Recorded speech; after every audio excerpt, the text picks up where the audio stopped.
Hello, fellow wanderers. I'm Endri, and thank you for joining me as we wander through some more Final Fantasy VI Brave New World. And I thought I'd show off the Printme spreadsheet here. And it kind of breaks down all the characters for you. So in this first tab, it shows you their base stats. These do not increase as you level. These do, according to this chart over here. And it is set. Every character gains the same amount per level. The XP is set. All that good stuff. It shows you their retreat speed. For Terra, it shows you when she learns spells. Cell is the same thing. I am playing 1.8.5. And here we have Espers. We'll get to them a little later. Abilities tab here shows you what all of the spells do, their hit percentage, including stamina percent for some of them, which is really important. Stamina is a useful stat now, unlike the original version of the game. Life and Life 2. Cure is now considered holy elemental against undead. What else in here is kind of neat? Status ailments are based on stamina, which is good to know. Yeah, there's all your normal spells. You've got your blitzes. They've changed. This is your Esper effects. They've also changed a bit. Bahamut's pretty nice. Let's talk about blitzes, since our next party member is going to use these. You have their base power, which is their battle power equivalent. You've got what they are. Anything that's not physical by nature is automatically magical. As you can see here, Pummel, one target, 150 power, ignores defense, sets sap. Suplex, physical attack, ignores defense, sets muddle slow. Very nice. These are a little different than they are in the base game. And let's look at tools. We have access to those. Group of foes, 160 power. It is physical, ignores row, has a 100% hit chance. Noise Blaster sets muddle, hit percentage equals stamina, so the higher Edgar's stamina, the more likely it is to hit. Bio Blaster, 45 power, much weaker than Auto Crossbow, but this is a magical poison attack. Very, very nice, because this ignores physical defense. So if you'll note, the Rhodox that I used it on before took almost no damage. He has very high magic defense, has very weak physical defense. But the Rhinoxes. The Rhodoxes have very low magic defense and very high physical defense. Keep that in mind. Drill we'll get later, ignores defense, sets sap. So that's how Edgar can set sap. He gets some neat ones later. Flash does damage, sets blind. It's kind of neat. Defibrillator is his res, but he gets some neat abilities. We will come back to this as we get more characters. Inventory. This is the important one. This tells you about those items in the shop, which I did go and buy off screen. As you can see here, all swords, these first here are swords, have block evade basically and magic evade. Their base battle power. Any stat bonuses, as you'll note, swords have stat bonuses. In this particular case, the Rune Edge here has a base 100 power, vigor and magic both increase, and it uses MP for critical hits. Quite nice. We'll talk more about these as I want to buy them. In particular, for the purposes of this video, Edgar has the Mithril Pike, as you can see, 80 battle power. Randomly counters, as you'll see over here. Two-handed weapon has a jump bonus and randomly counters. So you can see all of the special properties of that weapon type. Here we've got knives. They're okay. Butterflies will be nice later against humans, assuming that I didn't want to just always keep Locke in the back row for reasons. However, Shadow and Setzer can equip them, might be useful for them. Dual wieldable and can be thrown by Shadow. Claws will come up later. They're all elemental. That's their big claim to fame. And they all have random effects on them. Not so important. They are also dual wieldable. The elemental is the important part of this, though you cannot swap equipment in battle, or I should say weapons in battle, like you used to be able to. Finally, let's look at the boomerangs that I did buy a few of. Strong against flying enemies, ignore row, and dual wield. Quite nice. Down here, you can see all the items and what they do. Keep in mind, holy water is super duper important. It's the only way to cure zombie. Remedy does not do that. Green cherry cures rage. Most of these, kind of pointless. I would just buy a remedy and holy water. Skip the middle ground. As you can see here, Phoenix tiers have been added to the game. Cure death to half max HP, as opposed to Phoenix downs at 1/16. It does list the prices for everything, so if there is no price, you cannot buy it. I didn't even know Mega Elixirs were in the game. All right, shields. Buckler, kind of nice. Most people can equip it. However, only 10 defense and magic defense, only 10 mundane block. Not all that particularly useful. The iron shield, a little bit better, but yet again, speed -2. I don't think it's worth giving up the dual wield property for most characters. Gold shield, we'll be getting these significantly later. You'll note they're only usable by a small group of people. And these elemental shields we won't get until much later. Gold shield, I think, is the first truly useful shield. Blocks or halves water damage, and it gives you magic evade. These base shields here, the water, bolt, and wind, are quite nice. Note, none of them deal with quake or earth elemental. This is a big thing you need to know, is what absorbs what element. Gaia gear here has earth elemental damage. You'll want to hold on to a few of those. Down to our hat choices that we had. Locke came equipped with a bandana. Quite nice. 515, so it's slightly better than the plumed hat. Does not have the magic defense. Does come with speed +2. I kept him with a bandana. I'll go over my choices a little later here. Hairbands here. Not as much physical defense, but magical defense is high, and magical evasion and magic +2. Very nice for a back row spellcaster, since I have Terra equipped with boomerangs. Quite useful. Plumed hat here. Not as good on the physical defense, just as good on magic, but has 10/10 evade. I like it. For armor, hard leather is a good starting armor. I don't see any real reason to switch off of it for Edgar for a while. Not that you have a lot of choice. Cotton robe here, little weaker on the physical, little stronger on the magical, has magic evade, magic +2, stamina +2. I definitely recommend picking one up for Terra if you are putting her in the back row. The Karate Gi. Little less physical and a little less magical defense. Does have physical evade, does increase vigor, which is strength, so damage, and speed. I gave that to Locke. I like him having evade. And then relics. Relics, you'll note here, have defense and magic defense values occasionally.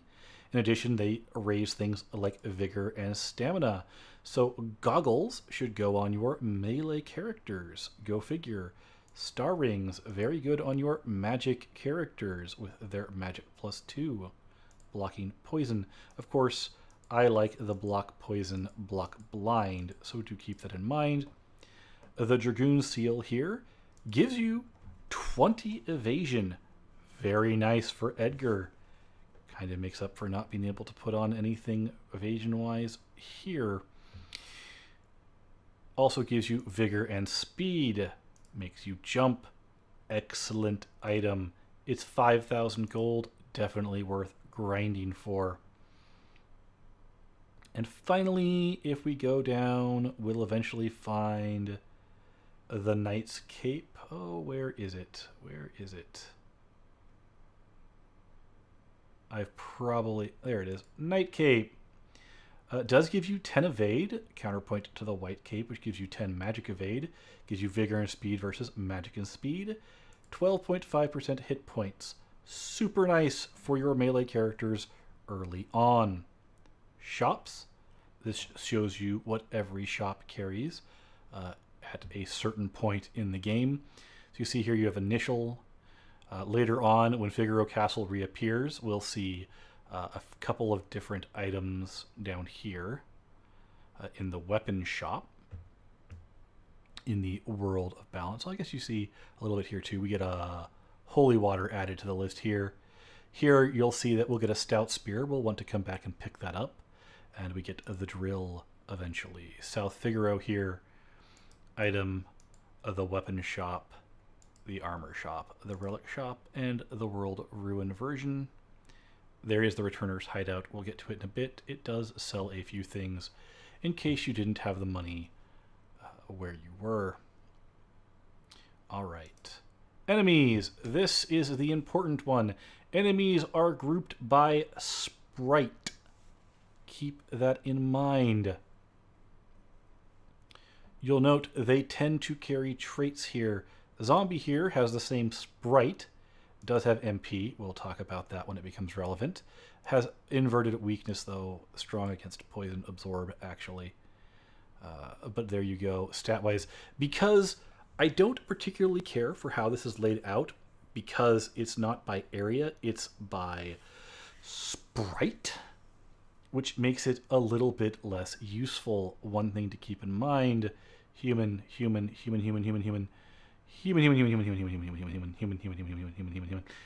Yeah, it goes all the way through human until we're right here at Rexol, which doesn't really count. We won't get into that. However, then we get the undeads, the non-human type undeads.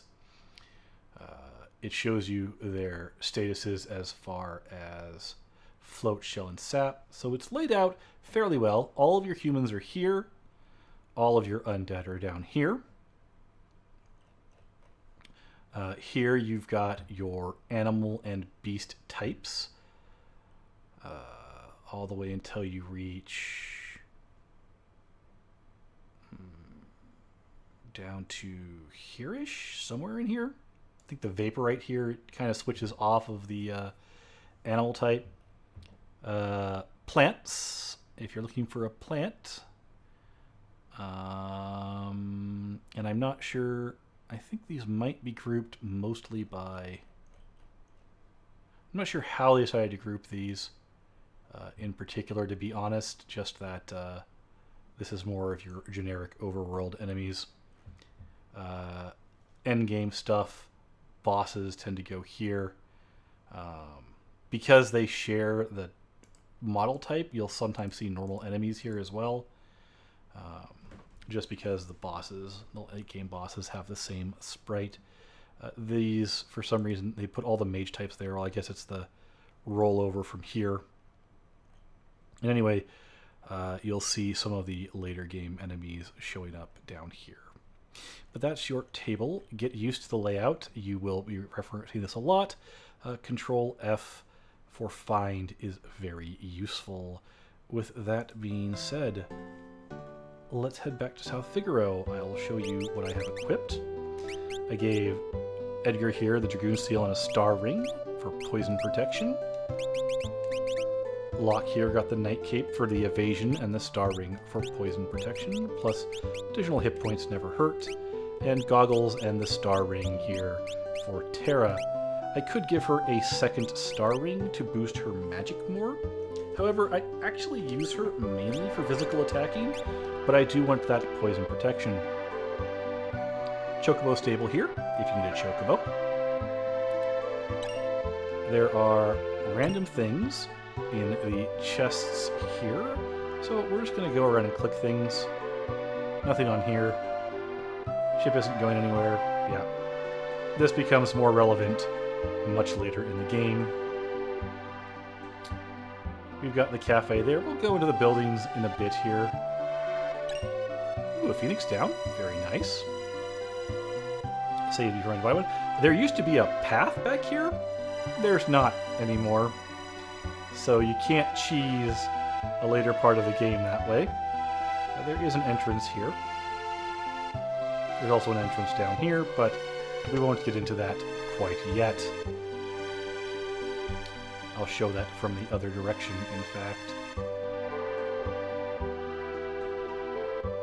In here is the house of Duncan.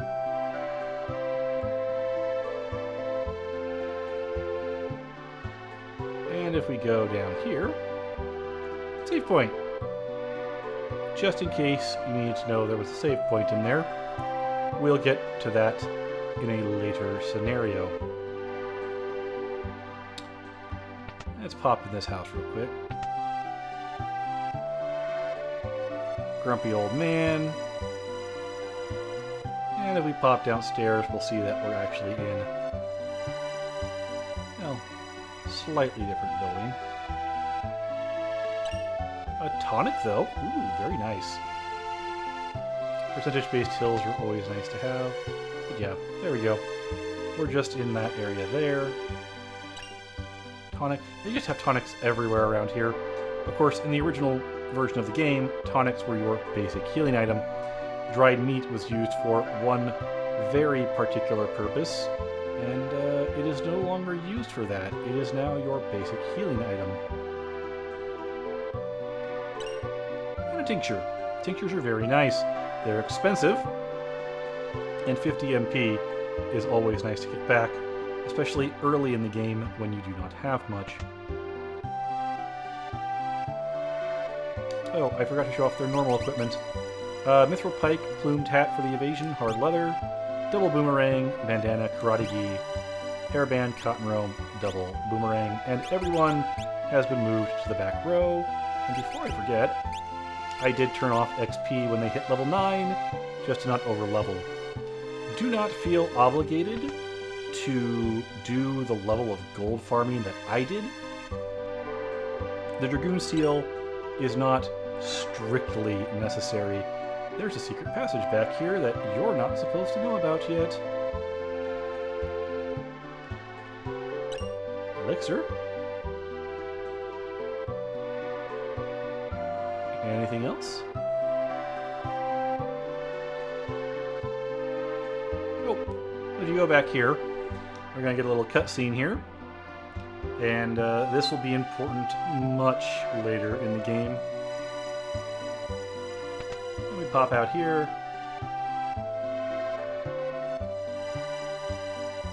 And in fact, I don't believe we can go back that way. Until we've triggered an event flag that we, of course, have not triggered. I think I've gotten all the lootables so far. We can head up here now. We can go to another part of the game that we're not really supposed to know about yet.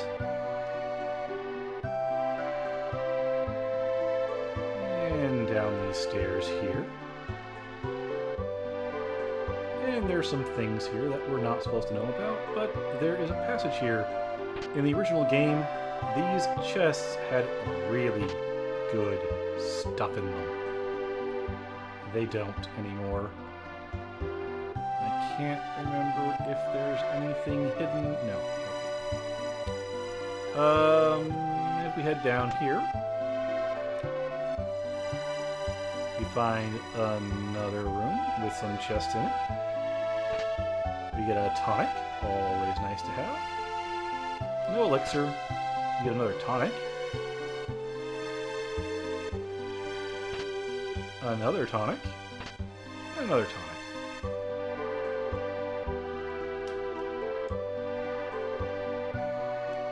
I'm good with tonics. I'm going to search the pots real quick. And a not ticking clock. Nothing we can really do with that yet. It will come up a bit later. Not that much later in the game, but a bit later. By the way, Never sleep at this inn. There, you've got a free heal and magic restore. Save yourself the money. One thing to note, while I was grinding, I stole from a particular enemy called a grease monkey, got lots of meat, and even got a couple Red Bulls, which actually make you levitate because, well, don't you know, Red Bull gives you wings.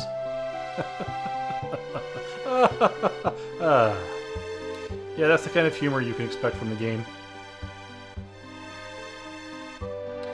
Alright, with that being said, let's check out the relic shop. I don't need to buy anything anymore. I'm actually out of money. Let's take a look around here. Nope. Nothing in that clock, I know that.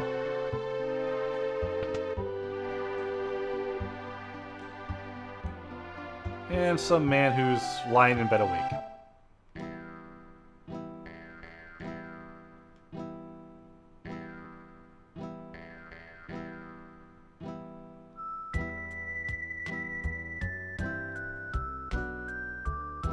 I love that theme.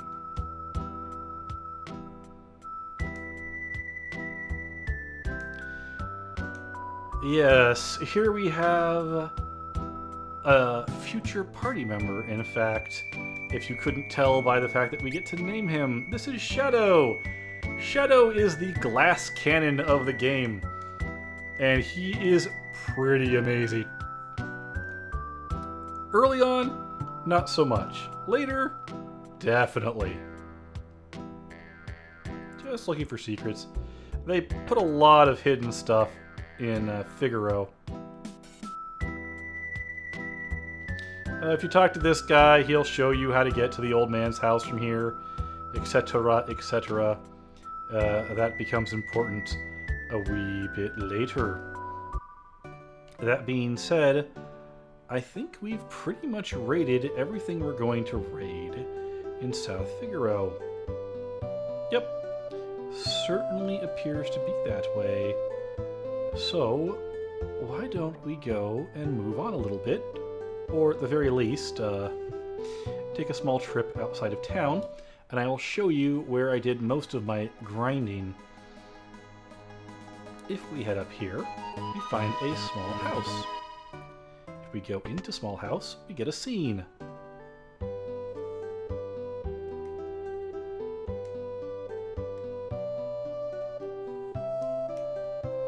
And if we go expect this,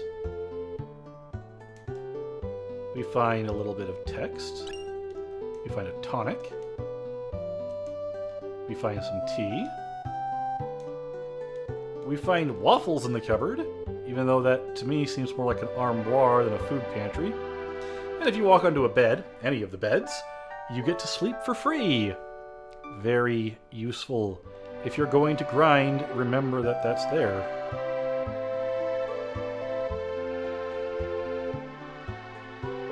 And yes, we discovered... Oh, I think I should have talked to that guy.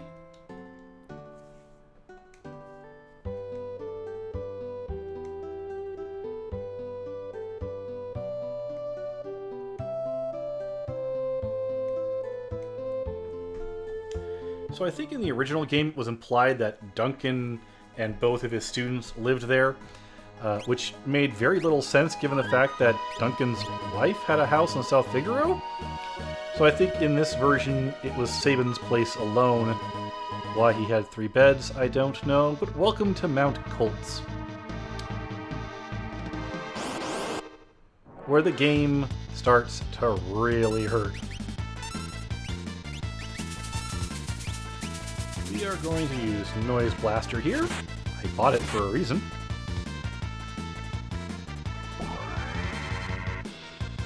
And it's fairly effective. These enemies don't have a lot of resistance to it.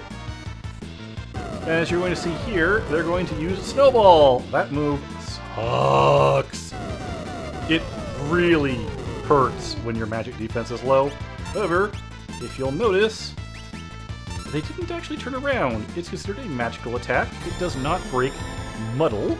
which is the status effect they currently have. And you can finish them off with a Bio Blaster. If you use a Bio Blaster while they're facing you, they will counter. I'll show that off in a bit. Yep. Trilliums. These are kind of annoying. I kind of recommend hitting them with fire. I believe they'll counter physical attacks. Or they counter magic. I don't remember. Let's take a look. Oh, they definitely counter physical. Noise Blaster does not work on them, as I recall. Will they counter Bio Blaster? No. So you'll want to stick with Bio Blaster or Fire against them, or they will counter with that Strike, which can do Poison. We get a Butterfly Knife, which is good against humans. You might want to equip that for the boss fight in this area. For fun, let's just use the Bio Blaster on them without turning them around. I don't know if that was a counter or not. I don't think Tusk is a counter to a physical attack. I believe they will counter Bio Blaster, though. Yep. That was definitely a counter. Killing them... I don't know if it's damaging them or killing them with Bio Blaster will make them use Tusk. So try not to do it.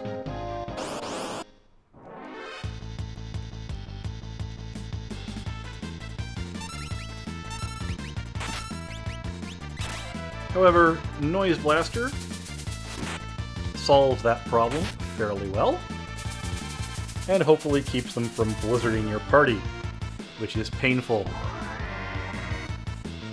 Learning how to play this was quite the experience.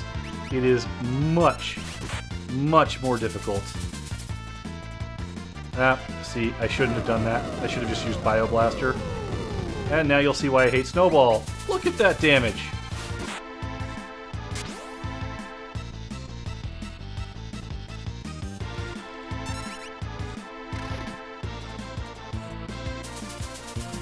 This should kill it.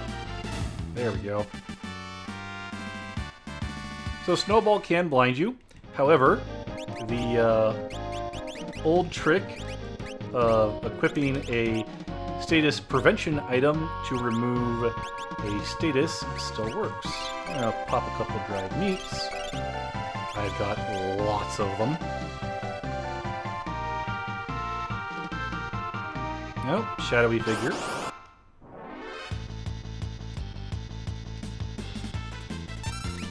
Now we're going to see one of the interesting properties of the throwing weapons. They do a lot of damage to flying enemies, so keep that in mind. I was hoping that would kill it. Good. So we are going to Noise Blaster him. We're actually going to save up some ATB here.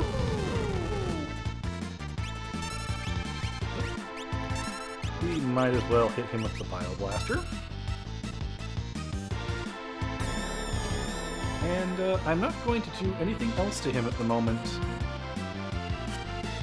He tried to Tusk himself. It was actually kind of funny. Alright. Yep, there we go. It does set poison on living enemies, so quite useful. I can't remember which way is the correct way to go.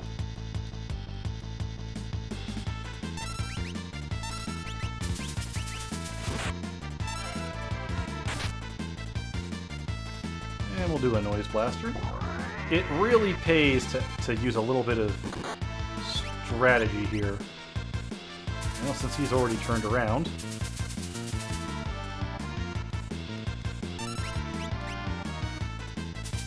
I don't remember if Breaking Muddle resets their ATB. That being said, turn around again, please.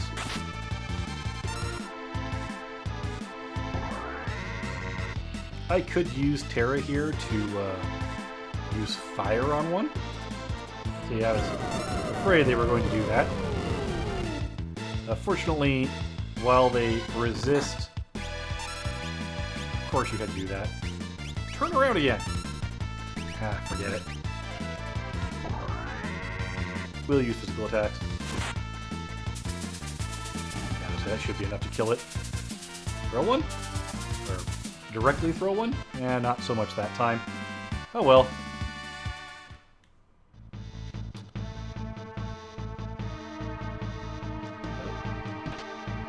Go ahead, tincture. Speaking of which, let's use that. We're going to be buying lots of dried meats. All the way up until fairly close to the end of the game, honestly.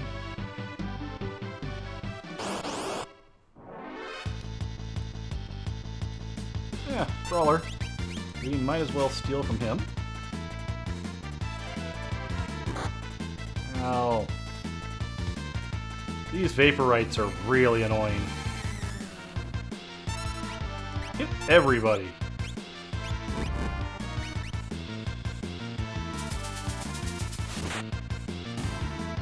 However, fairly short work of them. Bioblaster works quite well. It works very well against humans, who are all weak to poison. So we're going to do the same trick as always, just to get rid of that. And we'll just eat more dried meat. There's a reason I stole so much of it. I think I'm missing an item as I go through here. I don't recall. I might check a map between sessions. Let's go ahead and... Well, couldn't steal. I'm not going to try again. Let's show off Edgar's jump ability. Yeah, we're doing okay at the moment. And 453 damage, quite nice from Edgar. I am gaining XP, yes? Okay. I always get nervous. Alright. Over here. Restore point. If you want to grind, this is the spot to do it. With that being said, this is a long enough episode, so until our paths cross again, have fun and stay safe, everyone.